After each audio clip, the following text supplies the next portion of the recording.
Small art pieces or art journals are a great way to practice techniques. Today I'm going to layer decoupage paper, paint inlays, and stamps to create the first in a trio of layered ladies. My first step when decoupaging is to always underpaint with white. In this case, I'm using DIY paint in White Swan. It's kind of my go-to. And I underpaint to really let the image of your decoupage paper pop.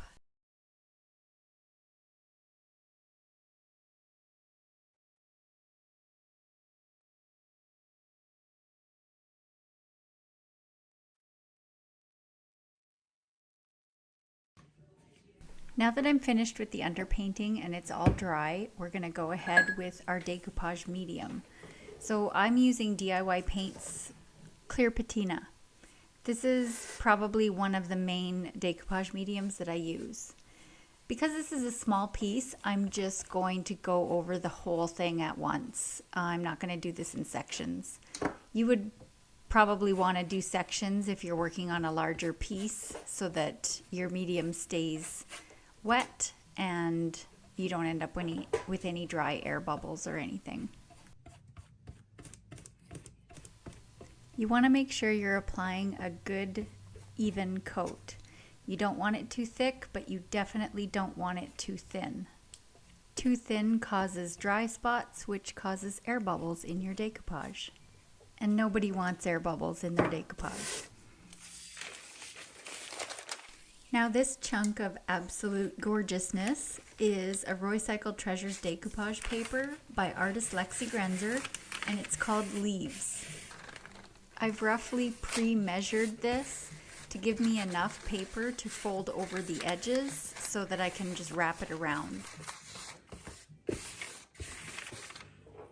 There are many different things that you can use to smooth out your decoupage paper, but my favorite and my go-to is just a balled up piece of plastic food wrap.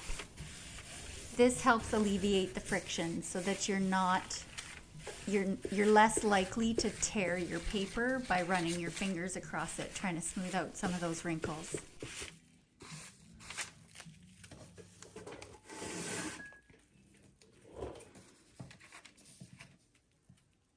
Now remember, I wanted to wrap the paper around the edges of this artboard, so I'm going to just cut out, I'm trying to stay at the edge of the board and just cutting this little 90-degree section out at each corner, so that when I lay that paper down now, it should line up perfectly with the edge of the corner. That's my plan anyways.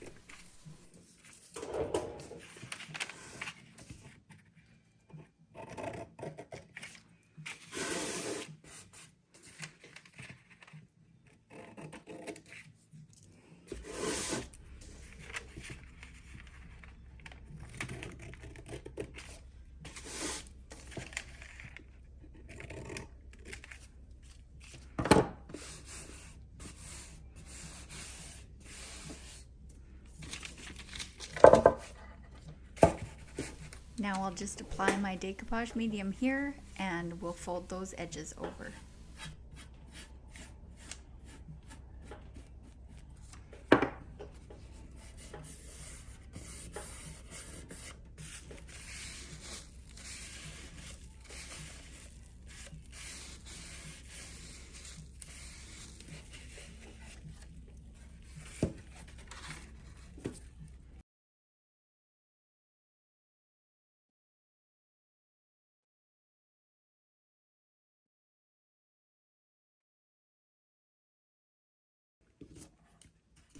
Now to complete this layer of decoupage, we are going to apply our second coat of the clear patina. This sandwiches the decoupage paper in between two layers of that clear patina, which is my definition of decoupage. Sandwiching your paper or your fabric or your napkin or whatever you're using in between two clear coats.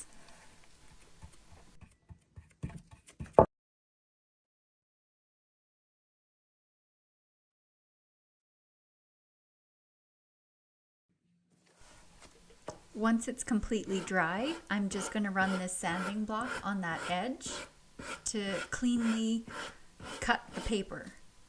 This is really important to do when the paper is dry. If you try to do this when your decoupage paper is still wet, you're basically just gonna smush it and it's gonna tear, and it's probably not gonna end up how you want it. So wait for it to dry, and this is super easy. And it gives you a nice clean edge.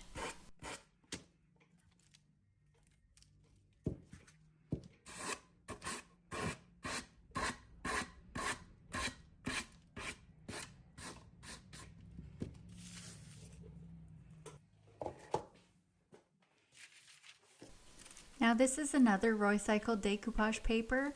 This one is by artist Corey Dantini, and it's called Corey's Girls. I've been eyeballing this one since it came out, which was quite a while ago, last year I think, last year this time. And this is the first time I've had a chance to work with it. So I've chosen this lady, and we are going to fussy cut around her. And then we're going to layer her on top of this beautiful leaves.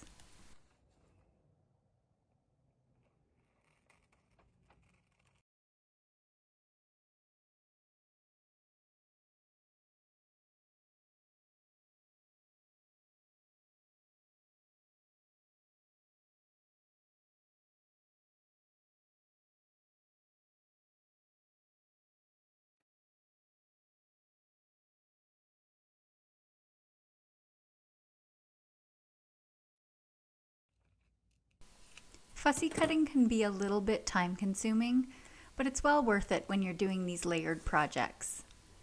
She's going to look fabulous when we get her on here.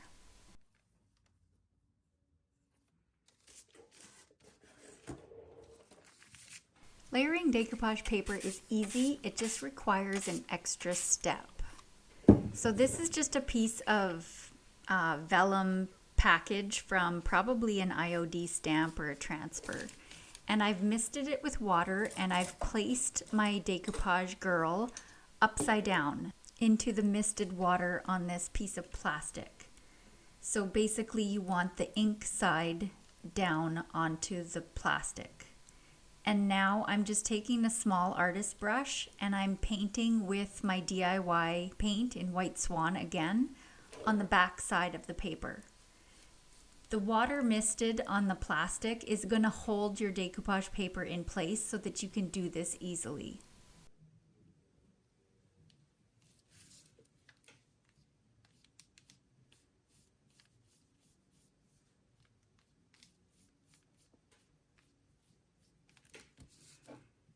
You can probably see that I've got some wrinkles forming in the body of my lady here. But that's okay. Don't even worry about any of those wrinkles, because once you apply her to your main project, that's all going to go away. I'm also not super concerned with getting the white paint right up to those edges. I'm going close to the edge, but if there's a little bit of halo around the edge, that doesn't bother me because it just helps it blend in a little bit better. So it works for the look I'm going for. So don't stress. Try not to get your paint on the plastic outside of your paper though, because that's just going to transfer over to your project and you might not want that there.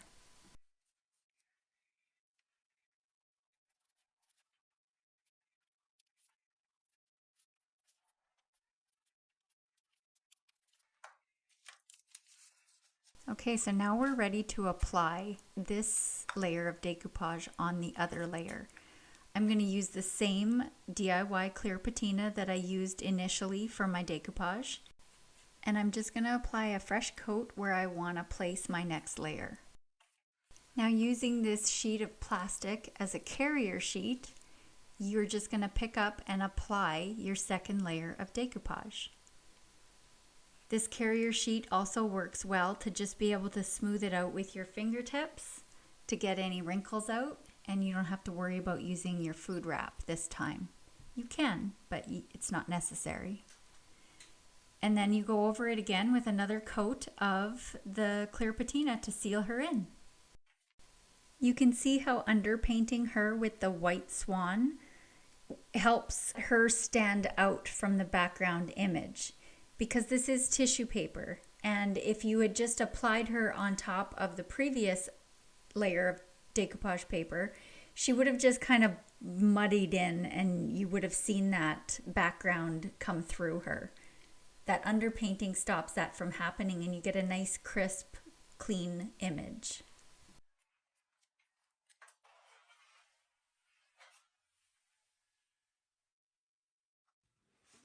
This is IOD's paint inlay called Rose Chintz. It's such a pretty feminine floral. I thought it would be a nice way to add a little bit more visual interest on this piece. So I'm just picking out the pieces that I want and just cutting them out. Now keep in mind when planning out the placement of your paint inlay that you're basically looking at them upside down. The paint inlays are placed on a carrier sheet, and that carrier sheet is what you need to have face up when you're planning stuff out and when you're applying it. I'm using DIY Paints Clear Patina again. This stuff is truly a really versatile product. I use it in so many different ways. I use it as a decoupage medium, as you saw earlier in this video, and now I'm using it to apply paint inlays.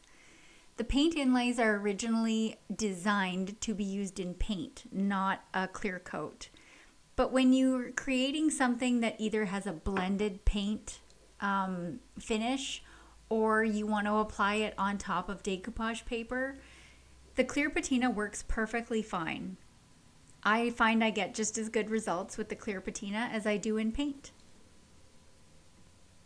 The process to apply paint inlays is very similar up to this point as it was to apply the decoupage paper. You want to apply a fairly thick coat of the clear patina, probably a little bit thicker than if you were using it for decoupage medium, and then you set your inlay down into that wet clear patina. The only difference then being is that instead of putting another coat of clear patina on top like we do with decoupage, I mist it with water, and then I'm just using a baby wipe here to push that water into the inlay through the backing sheet. This is what's releasing the paint from the carrier sheet, the backing sheet, and actually inlaying it into that clear patina that we applied first. You want to make sure that the inlay gets completely dampened with water. And you can tell by the way the color changes from a muted kind of chalky look to this bright, vibrant color that you can see right through that backing sheet. Now this has to dry completely. And it's really important that you let it dry completely. Sometimes it's tempting to just heat this up with a heat tool or a blow dryer and your surface gets dry. But when you've done like I've done here and you have all of these layers, it's really important that all of those layers are thoroughly dry. Okay, I know this is going to sound weird, but once it's completely dry, then you wet it. So I usually just take a mister bottle and I mist the inlay. And you want to make sure you get it all, even the parts that are just backing paper and don't actually have inlay on them. You want to mist everything. And then again with the baby wipe to kind of push that water down, that helps it release. And then gently peel it back to reveal your beautiful inlay in all its gorgeous glory.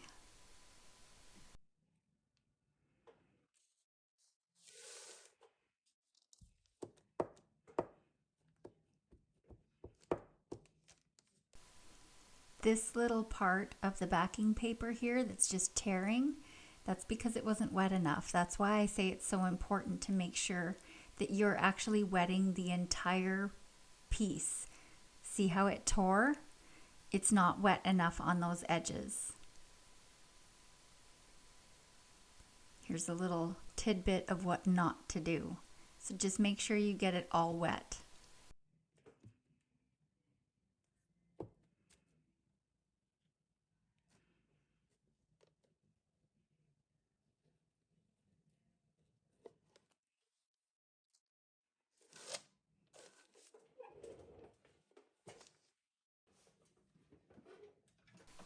I'm just going to go over this quickly with a heat tool just to dry that inlay. I've still got a little bit of the backing paper here, so I am just rubbing that off with a baby wipe, a wet baby wipe, just to get rid of any of those pieces.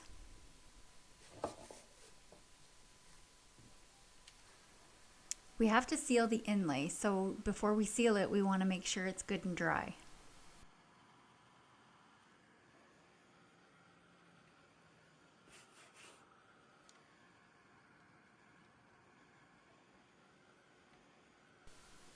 Normally, I would suggest that you spritz your inlay with a 50-50 mix of a water-based clear coat and water.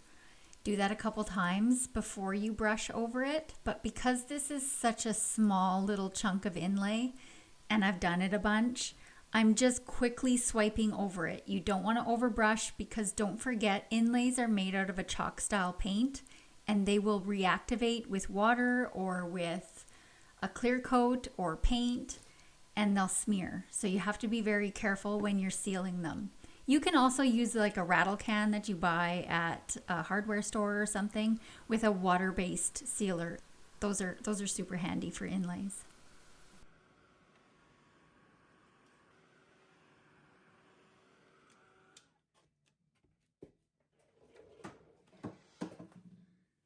This pretty little bird I have cut out of a Roycycled decoupage paper called Spring Blocks. This is also one done by artist Lexi Grenzer. And this one's got a bunch of different creatures on it. This is the one with the big hair on it. So if you're into the bunny rabbits and the birds, this is the one for you. I've decided to fussy cut this one a little bit with water. So I just have a little bit of water and a really fine point artist brush, and I'm just going around the edge with that little bit of water and just peeling it apart. That's giving me a little bit more of an organic edge. So when you're fussy cutting with water, a good tip is the finer you want your line, the more precise you want your line, your cut to be, use a smaller brush.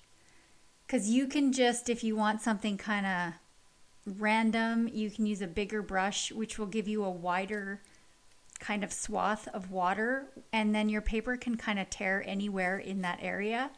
If you want to be really precise, use a fine tipped brush, and that'll give you a more precise cut.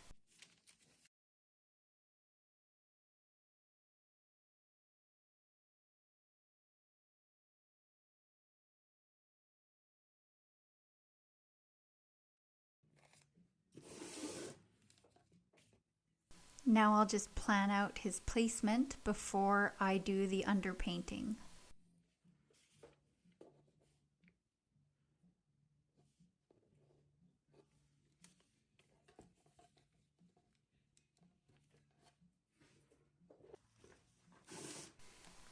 I'm going to use the same piece of plastic that I used to decoupage the girl. I'm just going to wipe off any white paint residue that was left on from that previous job. The good thing about DIY paint is you can just wipe it off with water until you seal it. It's the same process again. I'm just misting this plastic sheet with water and then placing my bird upside down into that misted water. And basically this is just what's going to hold him there while I underpaint him with white.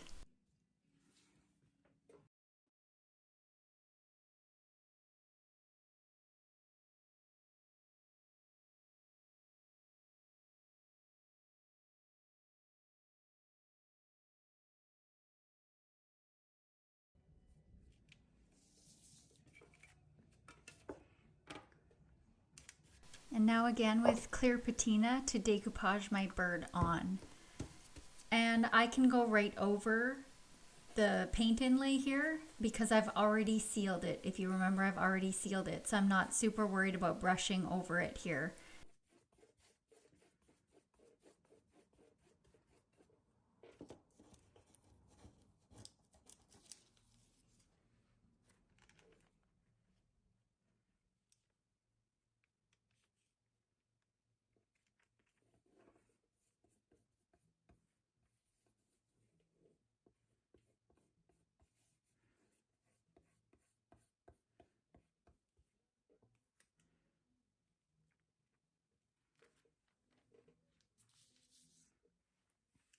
I've got a little excess moisture here because I had just misted that plastic sheet a little bit more.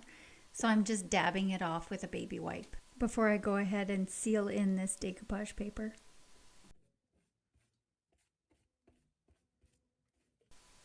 Now this is my last layer of decoupage, so I am just going to go ahead and reseal the entire piece. That way you get a good consistent sheen over the whole piece. You can also see here that clear patina has a little bit of a milky hue as it's wet, but when it dries crystal clear. So no worries about that little bit of a milky color.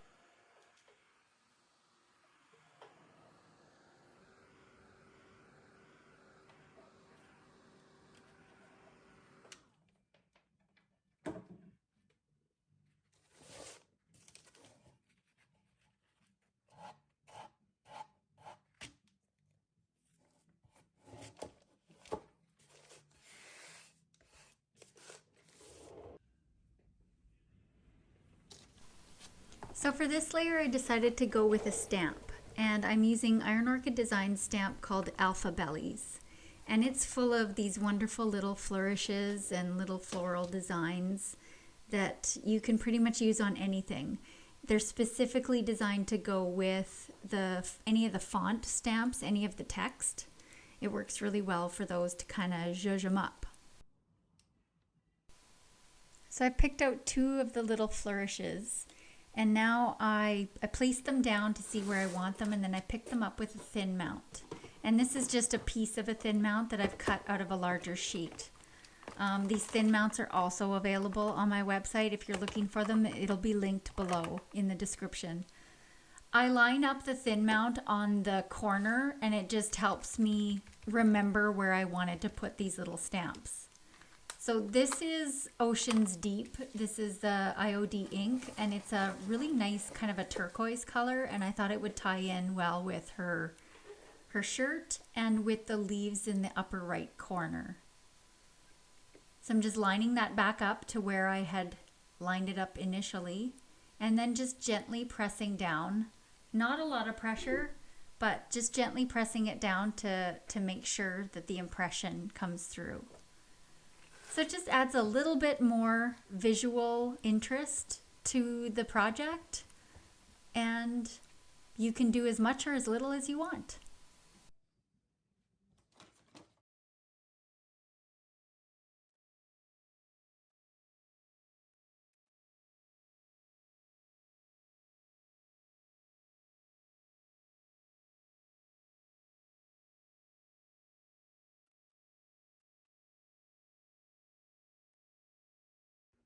I like to clean off my stamps right away. I just use a wet baby wipe and I put them back on their backing sheet. I like keeping them on there because I know then if something's gone missing, and they're just easier to keep track of, and I get to keep the whole set in one spot. That's just how I do it. You can find a way to store your stamps that works perfect for you.